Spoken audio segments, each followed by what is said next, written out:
Yaorana et bienvenue dans Manava. La psychiatrie est une spécialité médicale qui s'emploie à prévenir ou à traiter les maladies mentales. Ces troubles peuvent être transitoires ou permanents et peuvent toucher toute la population. J'accueille pour en parler Annie Toyerava, qui est présidente de SOS Suicide Polynésie, le docteur Claude Sexas, qui est médecin psychiatre responsable de l'unité ESPER au CHPF, Yaorana. et Yann Vanizet, qui est secrétaire adjoint de l'association Taputea Ora. Yorana. Ravi de vous accueillir tous les trois. Merci d'avoir accepté notre invitation. Claude, explique-nous ce qu'est la psychiatrie.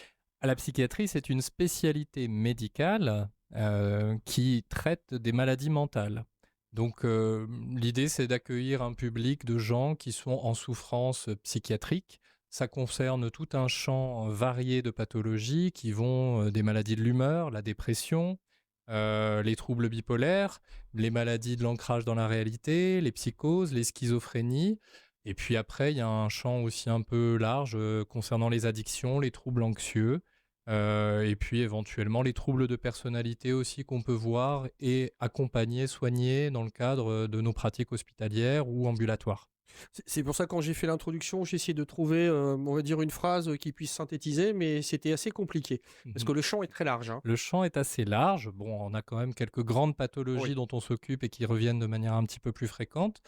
Mais effectivement, on ne s'ennuie pas. On a un panel d'activités très variées qui sont aussi très intéressantes. Je disais aussi en préambule que toute la population peut être touchée. Alors, qui peut être concerné et à quel moment? Absolument tout le monde. Après, il y a des grands syndromes qui vont concerner une frange de la population à peu près stable. Quand je pense par exemple aux schizophrénies ou aux psychoses, aux altérations du contact avec la réalité dans certaines pathologies, on va être plutôt sur 1 à 3% de la population générale et ça c'est à peu près stable dans le monde. Et puis après, on a des maladies comme la bipolarité qui vont concerner aussi un petit pourcentage de la population. Mais après, tout le monde est susceptible un jour de croiser un état de stress un peu plus important, de décompenser une dépression, une maladie dépressive, une maladie de l'humeur, un trouble anxieux. Voilà, c'est une pathologie qui peut concerner absolument tout le monde. Personne n'est exempt d'avoir besoin un jour de rencontrer un psychologue ou un psychiatre. Alors, on sépare quand même les grandes maladies psychiatriques qui, elles, vont durer probablement une grande partie de la vie, peut-être pas toute la vie et parfois toute la vie. Et puis les maladies qui vont arriver de manière un petit peu plus ponctuelle, un peu plus transitoire. Les maladies transitoires et celles qui sont plus, on va dire, plus profondes, hélas. C'est ça. Annie, est-ce que tu peux nous parler de l'association SOS Suicide et ses missions? Voilà. L'association SOS Suicide existe depuis plus de 20 ans, créée par le docteur Amadeo, qui était donc Jean Prince. Et donc, la mission, c'est de venir d'aider les personnes qui vivent un mal-être. Et donc, voire dépressifs et même qui ont des pensées suicidaires. Nous avons été au Canada pour apprendre à gérer la personne qui est en crise suicidaire, pour évaluer l'urgence. Et donc, nos partenaires, c'est les gendarmes, les pompiers des communes. Nous travaillons ensemble et je voudrais remercier ces personnes parce qu'on ne les voit pas. On travaille avec le téléphone et souvent, j'ai la corde au cou, je vais me pendre. Donc, on remercie parce qu'il nous a appelés, il connaît notre numéro et à ce moment, on les tient, on laisse. Et pendant ce temps-là, l'autre ligne appelle les pompiers, les gendarmes pour aller sur place. Et on le prépare à recevoir cette aide. Donc pour ça, vous êtes allé prendre des cours, enfin vous avez appris tout un champ lexical, toute une façon de procéder pour rassurer la personne qui vous appelle. Tout d'abord, apprendre à écouter la personne. On écoute, il va exprimer ses émotions, en colère, la tristesse, la souffrance. On est là pour écouter. On l'encourage à se vider, exprimer ses émotions, ce qui lui permet de être mieux après. Déjà là, ça va mieux. Et on les suit, on les lâche pas. Parce que les personnes, plusieurs personnes, tout le monde peut vous appeler quand ils ont besoin, mais ça peut être à certains niveaux, on va dire, je ne sais pas si on peut dire de gravité, ou ça peut être... À tous les niveaux. La personne au bout de la corde, au-dessus de la falaise qui va sauter, ou la personne qui vient d'être abandonnée par sa femme momentanément et qui n'arrive plus à gérer cette souffrance. Et donc, de partager avec quelqu'un, de savoir qu'il y a quelqu'un qui l'écoute, Ouais, il va avoir une Ça va écoute, mieux. une oreille attentive. Ouais. Exactement. Yann, même question pour toi. Parle-nous de l'association Taputea Ora, si tu veux bien. Alors l'association Taputea Ora a un rôle d'accompagnement, d'aide, d'accueil et de parole pour tout ce qui serait famille, du coup, aidants, donc ceux qui aident les personnes qui sont atteintes de pathologies et aussi les personnes qui sont atteintes de problèmes psychiques. Donc c'est de l'aide, c'est du soutien, c'est aussi, on va pouvoir les rediriger vers les personnes ou vers les bons, enfin, les bons interlocuteurs.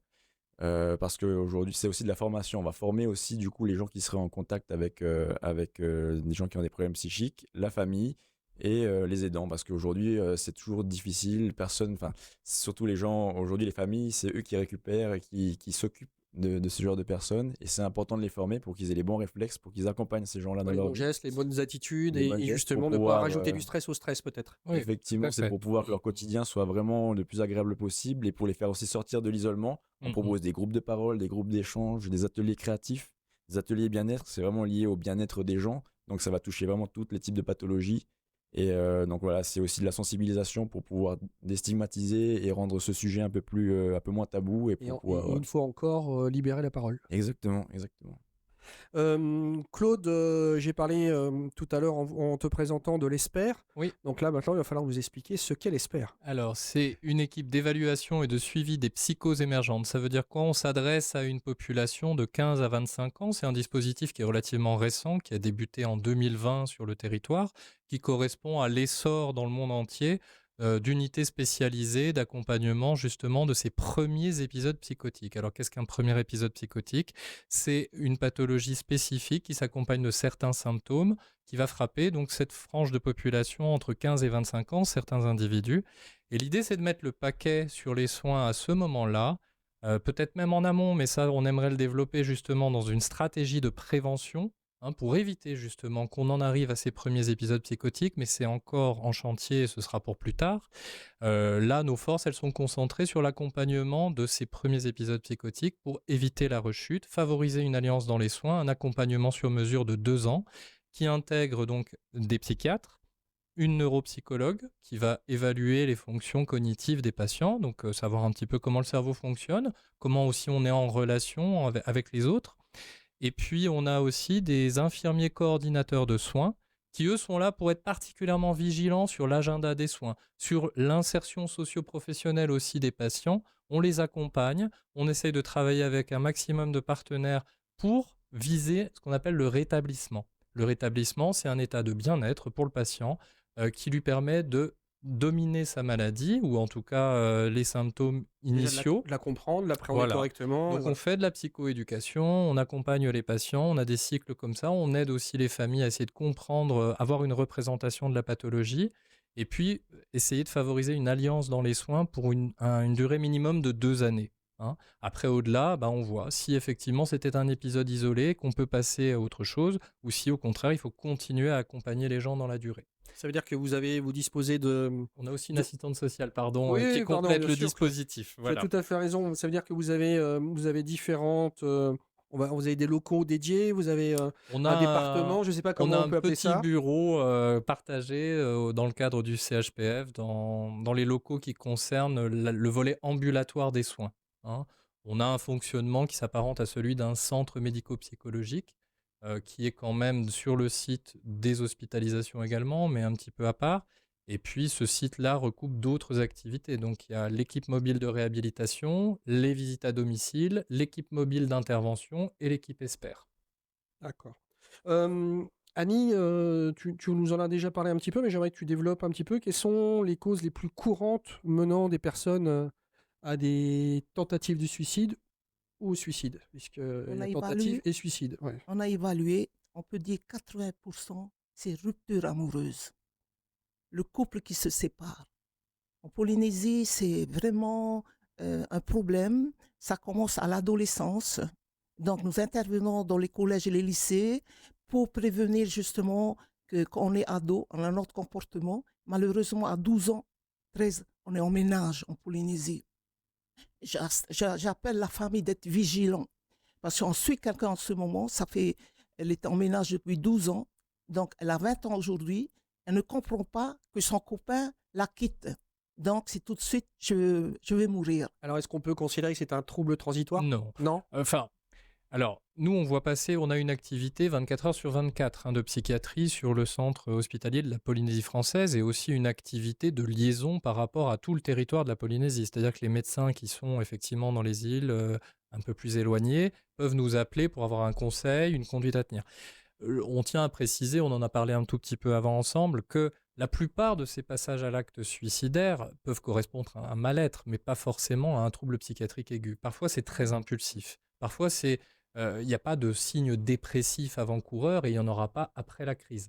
Donc, c'est des gens qu'on va voir effectivement commettre un passage à l'acte de manière très impulsive, sans forcément avoir besoin de soins spécifiques. Et c'est peut-être une des problématiques, c'est justement ce trait très impulsif du passage à l'acte. On a eu une étude récente qui montrait que dans presque plus de 50% des cas, ces gens n'ont pas de pathologie psychiatrique associée ou pas d'antécédents psychiatriques associés. Donc ça peut être un état très bref, parfois tellement bref que même en psychiatrie, on n'a pas grand-chose à proposer, à part peut-être effectivement mettre en place un soutien, une écoute, une psychothérapie pour ceux qui le souhaitent, qui adhèrent à cette proposition de soins. Au sein de ce suicide, comment est-ce que vous pouvez dissocier justement les cas, on va dire, de psychiatrie qui doivent être orientés vers votre service, de ce moment qui il y avait rien avant, c'est un moment là où ça va pas et il y aura peut-être rien après. C'est à l'écoute. C'est à l'écoute? À l'écoute, parce qu'il va se vider, il va parler, il va dire « je prends des RAO ». Alors, on voit, j'étais infirmière avant, donc on voit c'est quoi les RAO. Alors, ils donnent les noms. Donc, c'est un suivi psychiatrique. On voit, c'est un cas. Donc, à ce moment-là, on le ramène vers le psychiatre qui le suit ou un médecin de son choix. Parce qu'on a nos limites. Parce qu'on propose 3 soins, à savoir les psychologues cliniciennes. Nous recevons une aide du pays et de la CPS qui nous permet de payer les psychologues ou des aidants qu'on a formés à aller voir, surtout les familles polynésiennes. Ils veulent des gens pour aider. Donc, c'est aller sur place dans leur foyer et écouter leurs doléances, faire parler, se vider. Ou alors le massage traditionnel. Nous utilisons des massages thérapeutiques pour pouvoir justement apaiser. Et le produit qu'on utilise, c'est à base de monœil, de plantes. Nous avons Taïvini, qui est ministre aujourd'hui, qui fait partie de l'association, qui a fait des recherches sur les plantes qui peuvent aider la personne à supporter la douleur. Voilà. Donc, psychologique. Et donc, voilà. Donc, il y a ça vous permet de... Voilà. Ce sont les pistes qui vous disent, OK, là, il faut le réorienter. Exactement. Ouais. Et il choisit. C'est la personne qui choisit. Oui, je vais voir mon psychiatre. On n'impose pas. Il y a juste un truc que je veux préciser. Les psychologues ne sont pas remboursés par la CPS. Ils vont payer eux-mêmes les psychologues. Et c'est pour ça que l'association les prend en charge. Les 2 premières visites, 3 premières, c'est les psychologues qui les suivent. Yann, est-ce qu'on peut faire... comment se porte, on va dire, la Polynésie au niveau santé mentale? Est-ce qu'on considère qu'il y a beaucoup de pathologies? Est-ce que vous recevez beaucoup de demandes, d'aide des familles, ce genre de choses? C'est vrai qu'aujourd'hui, il y a quand même pas mal d'études qui datent un peu, mais qui montrent, enfin, qui pointent du doigt le fait qu'il y a quand même il y a une population qui est assez une grande partie de la population qui est touchée par des problèmes psychiques. Donc du coup, c'est le panel assez large, donc, comme Claude l'avait décrit.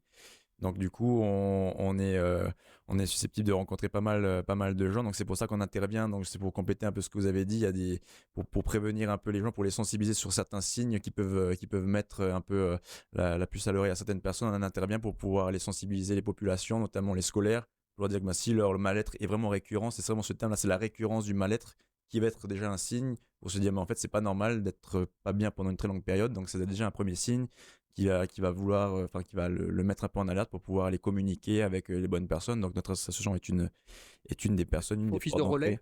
C'est ça qui ferait le relais. Donc du coup, on les incite à se poser des questions. Est-ce que c'est normal que je me sens pas bien pendant aussi longtemps? Et si c'est le cas, du coup, il existe des relais, comme tu dis, des portes d'entrée qui pourront être déjà à l'écoute, comprendre, après le réorienter derrière et peut-être même proposer des ateliers de bien-être qui vont pouvoir le faire peut-être aller mieux. Peut-être que ça l'aidera dans sa situation.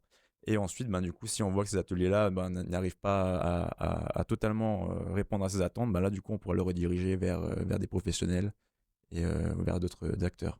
Claude, quels seraient les... Voilà, je sais que ça va être une question très large, mais quels seraient les signes avant-coureur, et oui, et montrant qu'une personne a des problèmes et qui là, en l'occurrence, ne sont pas que transitoires, mais qui pourraient devenir permanents. Je pense que c'est surtout la durabilité des symptômes, hein. C'est vraiment la récurrence et l'intensité des symptômes. Évidemment, quand quelqu'un se met extrêmement en danger, on peut intervenir tout de suite, même si c'est sur une crise brutale. Je reviens sur l'exemple du suicide. Sur les gardes aux urgences, on voit très régulièrement arriver des gens qui sont passés à l'acte, hein. Donc il faut dissocier l'idéation suicidaire qui peut-être mènerait au passage à l'acte et qui peut être stoppée par une intervention comme celle des SOS Suicide et les prises en charge psychologiques adossées. Et puis le passage à l'acte, qui là signe la crise. Donc nous, on va voir évaluer ces patients aux urgences. Donc ça peut être effectivement sur quelque chose d'extrêmement brutal. Mais ça peut être aussi une récurrence de symptômes, des symptômes qui reviennent très souvent et qui sont très impactants dans le fonctionnement. C'est des gens qui, par exemple, je ne sais pas, la famille va nous dire, bah, il dort plus la nuit, il déambule et il parle tout seul. Et puis la journée, par contre, il passe sa journée à dormir, donc il n'a plus d'interaction sociale, il n'y a plus de lien avec les autres. Ou alors c'est quelqu'un qui ne fonctionne plus très bien, qui est en stress permanent, qui va avoir des troubles anxieux, qui ne peut plus affronter son travail, ou la scolarité quand c'est un mineur, où il y a un fléchissement du comportement. Ces choses-là, effectivement, elles doivent mettre la puce à l'oreille. Alors ça peut être une évaluation psychologique, mais souvent ça passe par une évaluation quand même médicale pour évaluer la présence ou non de symptômes qui pourraient orienter vers une pathologie plus inquiétante ou à prendre en charge. Donc très clairement, c'est aussi à l'entourage et aux familles Bien sûr, d'alerter. Et bien on en vient sûr. toujours à cette libération de parole, d'oser venir Mm. voir les associations et oser venir voir le médecin et dire il y a quelque chose qui ne va pas là, il faut l'aider. Je reviens un tout petit peu sur peut-être des indicateurs récents qu'on a pu mesurer. Nous, on se rend compte aussi qu'il y a eu la morbidité après la crise Covid, hein, et que finalement, on enregistre quand même une augmentation des taux de suicide sur les années 2020 à 2023 de près de 20%, hein, voilà, des tentatives de suicide. Là, je parle vraiment de l'acte, hein, du passage à l'acte. Et quand même, on a fortement l'impression, une explosion des demandes, hein, qu'elles soient intra-hospitalières comme ambulatoires. Donc nous, notre activité, elle a quand même augmenté en flèche. Là, on parlait plus spécifiquement du suicide, mais et quels sont les autres, on va dire, alors le suicide, c'est pas une pathologie, mais quelles sont les, on va dire, les grosses pathologies en Polynésie les plus récurrentes? Elles sont identiques aux autres pays, hein, c'est ce que je citais en Il début n'y a pas de d'émission. spécificité liée à Il y a des l'insularité ou... spécificités liées à la culture, à l'insularité. Il y a des choses qui existent, qui colorent, mais on retrouve les mêmes syndromes. C'est-à-dire qu'on va avoir les maladies de l'humeur, la dépression, les troubles bipolaires. On va avoir Alors, par exemple, leur maladie d'humeur, je pense qu'on a compris, mais des troubles bipolaires, qu'est-ce que c'est? Ça fait partie des maladies de l'humeur. Ah, Le trouble bipolaire, c'est un trouble où l'humeur est parfois trop haute, on dit qu'ils sont en phase up, ou trop basse, ils sont en phase déprimée c'est un ou down. changement. Et c'est des changements qui sont parfois pas déclenchés par des événements extérieurs ou qu'on pouvait dire à un certain moment endogènes, c'est-à-dire que les fluctuations de l'humeur, elles répondent au stress en général quand même, mais elles peuvent être C'est assez déroutant. assez Hein. Oui, imprévisibles c'est assez déroutant, finalement. puisque Ouais. on discute avec une personne de quelque chose et on dit ça peut vriller et passer sur autre chose et ce En genre de général, dans choses. ces troubles-là, c'est des états qui sont quand même un petit peu plus installés. C'est-à-dire que quand on fait un épisode dit maniaque dans le trouble bipolaire, c'est-à-dire qu'on est dans la polarité haute, où on a une humeur un peu à casser des montagnes, à se sentir un petit peu euphorique, tout Mhm. puissant, bien-être. C'est un état un peu de boost artificiel dans lequel on va s'abîmer et laisser des plumes parce que, en général, ben, on perd un peu pied avec la réalité, on peut s'en écarter. Et puis, on peut aussi se mettre en danger financièrement avec d'autres types de pratiques. Donc, c'est des états qui durent quand même. On n'est pas sur une forme atténuée qui serait la cyclothymie, où là, on switch un petit peu d'humeur un Je peu plus savais qu'on a rapidement. utilisé plein de mots bien Ouais, compliqués. c'est vrai. Mais voilà, on va dire qu'il y a une polarité Oui. effectivement Et qui est d'excitation plus et installé. d'euphorie, et puis une polarité plutôt de dépression, de tristesse de l'humeur. Et les gens peuvent connaître ces deux états. Parfois, ils ne connaissent qu'un état. Mais On parlait d'insularité. Yann, est-ce que vous avez des familles qui se tournent vers vous, Bon, la Polynésie, on sait que c'est grand, c'est 118 îles. On est sur Tahiti, on a tout ce qu'il faut, mais quand on est dans les îles éloignées, comment est-ce que les familles... comment on peut aider les familles? Vers qui ils doivent se tourner? C'est vrai que c'est un peu un challenge de toucher du coup le plus de familles possible pour une association. Donc nous, on essaye par les réseaux sociaux et par la action de communication. On est en train de développer des supports de communication pour pouvoir déjà aller communiquer dans les écoles ou dans les établissements médicaux. Mais c'est un vrai challenge pour toucher les familles. C'est un de nos objectifs parce qu'aujourd'hui, pour nous, la famille, c'est vraiment le cœur c'est vraiment le cœur de soutien de ces personnes-là. Les familles doivent s'organiser. Du coup, nous, le but, ça va être de les former, de les sensibiliser. Il y a le burn-out du bon samaritain qui existe parce que quand on s'occupe de quelqu'un de sa famille, au bout d'un moment, Fatigue. on fatigue un peu. Et donc, le but, c'est de les aider, de sensibiliser. Donc, on va essayer par les réseaux ou par les moyens de communication de toucher le plus de familles possible. Et ensuite, à terme, le but, ça va être de pouvoir développer aussi des actions dans les îles, peut-être des foyers familiaux ou des petits centres un peu communautaires comme ce qui se fait en Nouvelle-Zélande pour pouvoir aider les familles, du coup. Voilà. Annie, comment motiver la libération de la parole et comment surmonter le côté ça fait honte, on veut pas en parler, on garde ça entre nous? Vous savez, quand quelqu'un appelle, on essaye de travailler son estime de soi. On a des techniques d'approche, valoriser la personne, créer le lien d'abord. Et lorsque la personne se sent écoutée, il a confiance en nous. Et ça par téléphone. Et à ce moment-là, il peut tout dire. Il va le dire et d'abord, c'est anonyme, on ne le voit pas. Combien de cas nous avons résolus de problèmes d'inceste par téléphone? Elles n'ont jamais dit, elle a 40 ans, elle a été abusée à 12 ans. Elle veut tuer son mari aujourd'hui, le mari est parti, elle a le couteau à la main, il veut se tuer elle. Et donc, on a réussi à faire prendre cette personne en charge par une psychologue. Elle est de Punavia, on choisit le lieu, il y a des psychologues à Punavia, donc proximité. Et aujourd'hui, elle est mieux. Vous voyez, dans des cas, il faut gagner d'abord la confiance de la personne par téléphone. Il y a un vrai savoir-faire aussi. Claude, on a souvent entendu parler de Vaiami, qui était un établissement dédié. Pourquoi est-ce qu'il était nécessaire d'avoir un établissement dédié en Polynésie? Est-ce qu'on avait plus de cas particuliers à une certaine époque? Pas spécialement. Pour moi, alors l'affiliation, elle se fait sur le CHPF, c'est-à-dire que Vaiami n'a pas disparu, il a été délocalisé sur le CHPF, intégré au CHPF, avec des missions de soins qui sont un peu comparables à celles qui se faisaient à Vaiami, c'est-à-dire qu'il y a quand même de l'accueil hospitalier qui perdure, et puis il y a eu un gros accent mis sur le développement de l'ambulatoire, c'est ce que je disais tout à l'heure, mais depuis 2020-2019, il y a pas mal d'unités ambulatoires qui essayent justement d'éviter le recours à l'hospitalisation, parce que le recours à l'hospitalisation, c'est acter la crise. Ça veut dire qu'on est en crise et qu'on n'a pas d'autre solution que de venir recevoir des soins à l'hôpital. Donc on essaye de tisser petit à petit tout un réseau de soins avec des partenaires externalisés pour éviter les hospitalisations autant que possible. Mais souvent encore, elles restent nécessaires, ces hospitalisations. S'il y a des cas où il faut vraiment une hospitalisation pour protéger la personne, c'est au sein du CHPF? Oui, tout à fait. Ça a remplacé l'équivalent de Vaiami. Alors, quels sont les différents traitements? Parce que, comme tu l'expliquais tout à l'heure, l'idée aussi, c'est de pouvoir en sortir au mieux et dans les meilleures conditions. Et quels sont les différents, on va dire, les traitements qui peuvent aider à traiter les pathologies? On est sur un modèle biopsychosocial, c'est-à-dire qu'on doit prendre l'individu dans son intégralité. Évidemment, il faut traiter les pathologies psychiatriques, mentales, donc ça correspond à des traitements particuliers, ça peut être des antidépresseurs, des antipsychotiques, donc des médicaments à prendre sur un plus ou moins long terme. Et puis à côté de ça, il y a évidemment tout ce qui fait le bien-être du patient, donc ça intègre aussi des représentations culturelles. On peut aussi voir des familles avec lesquelles on va travailler le lien avec le terroir ou avec le prêtre, si ça fait partie des composantes culturelles très fortes et qui contribuent au bien-être, mais jamais au détriment les uns des autres. C'est-à-dire qu'il faut qu'on travaille en complémentarité. Et puis, évidemment, il y a l'accompagnement psychologique, psychothérapeutique, qui peut se faire pour aider les patients aussi à résoudre leurs états de crise. Donc là, on n'est plus sur du traitement médicamenteux, on est sur un traitement par la parole, par l'échange, un petit peu comme ce qui se fait à SOS Suicide, pour essayer de désamorcer des situations de crise dans ce cas-là.